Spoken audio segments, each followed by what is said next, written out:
Driving through my town of yesterday, population 2058. Hi, I'm Bruce Nimchik with DurableMusic.com. And before I get into this week's small town story, I'd like to announce the winner of last week's contest.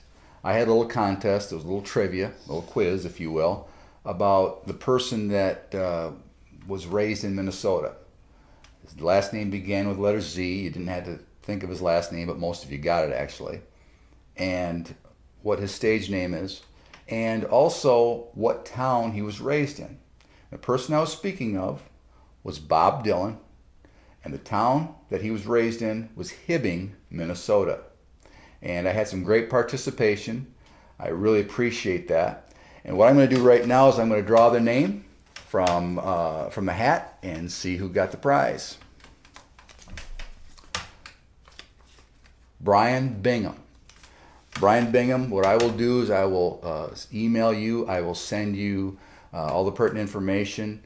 What I need from you is obviously your address and so on, but we can do that personally. I really appreciate that. And what you're going to do is you're going to receive this, my CD 11, and it does have the song Small Town Shadows on it, and I think you're going to enjoy it. So now what I'd like to do is get into the story for this week. I want to set this up. Last week, my wife and I took my mother. We went to Muskegon, Michigan, where my aunt and my uncle live. And it's my mother's brother. And what we did is we went to Muskegon and just had a great Sunday afternoon together. We're sitting around the dinner table. And I asked my Uncle Carl, I said, do you have any small town stories? And they were both from Kent City, Michigan, my mom and her brother. And I said, do you have any small town stories that you'd like to share? And my Aunt Carol said, well, you know what? We get these newsletters about once every 2 months from a gentleman by the name of, his name's Maynard Klein. And he works for the Kent City Historical Society. And he gave me these stack of letters that he sends once every couple months. And I decided to go through them. And it's really neat. And what they are is there's small town stories in here. There's a wealth of stories. He reminisces.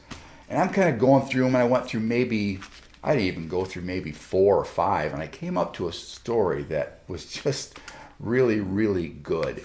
And so the town is Kent City, Michigan, and the gentleman's name is Maynard Klein.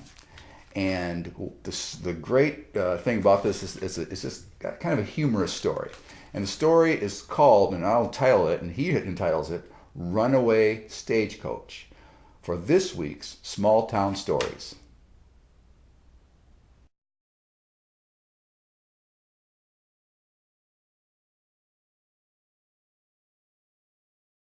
Mr. John Bowen, who built and owned the Kent City Hotel, also owned the farm across the road from us. It was a real showplace, with a nice house and many outbuildings, all painted red and white. He also raised registered Holstein cattle and kept many beautiful horses. I especially remember a pair of dappled grays that he owned. After he passed away, everything went into an estate trust. And one thing that was left was a terrific stagecoach. It had brass lamps, and the inside was beautifully upholstered. It even had rubber wheels. A piece of rubber was molded around each wheel, which was to give it a smoother and quieter ride. It was truly the Mercedes of its day. It was stored in the machine shed. In the early 1930s, the Shirk family came to the farm. I think it was about 1934 on a nice summer Sunday afternoon. Mr. and Mrs. Shirk took their 2 daughters, Iris and Elsie, and little son Bobby away for the afternoon. The older Shirk boys, Maurice, Royce, and Cloyd, along with a neighbor boy, Maurice Stafford, decided it would be great sport to wheel the stagecoach out and hitch up the old farm horses, Ned and Molly, and go for a ride. With 2 sitting up front driving and 2 standing on a small platform, sort of like a running board on the back, they took off. They picked me up, and I, being much younger, had to sit inside. I was the only passenger.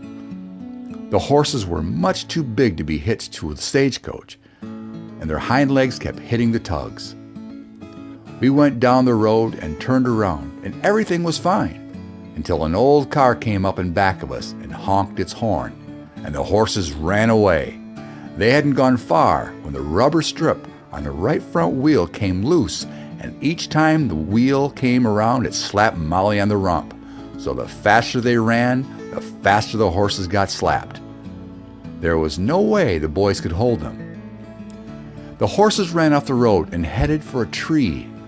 My brother, Kenneth, who was always a good horseman and, of course, real young and agile, had been watching.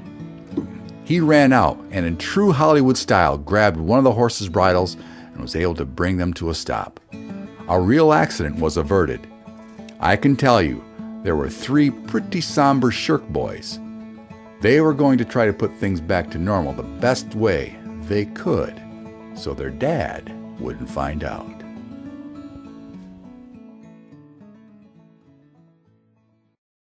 So there's this week's small town story. I hope you enjoyed it. If you have a story you'd like to submit, please go ahead and send me a message on my channel page, and I'd love to hear it. Until next time, I'm Bruce Nimchik with DurableMusic.com. Thanks for watching. These small town shadows